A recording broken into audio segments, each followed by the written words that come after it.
กราบสวัสดีค่ะพ่อแม่พี่น้องมื้อนี้ก็เก็บภาพบรรยากาศผลไม้ป่าให้พี่น้องมาเบิ่งกันเนาะพี่น้องเนาะแถวบ้านพี่น้องมีกันหรือเปล่าเนาะว่าหัวสีแดงๆพวงดกๆจังซี้ลูก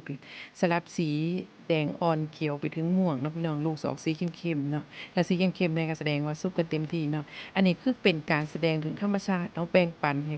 สีสันสวยงามแบ่งให้กันเบิ่งเนาะพี่น้องเนาะ แล้วก็เป็นผลไม้เป็นอาหารให้กับสัตว์ป่าต่างๆเนาะพวกกระรอกนกเนาะพี่น้องได้มาเก็บกินเนาะช่วงนี้เพราะว่าเป็นเขาวหน้าแล้งแล้วผลหมากรากไม้ก็เริ่ม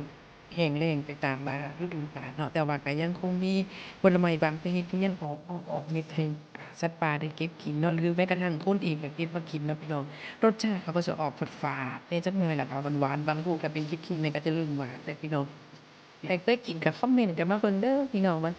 คือกันบ่รสชาติแบบเดียวกันบ่จั่งใดก็ได้ฝากกดไลค์กดแชร์หน่อยเด้อ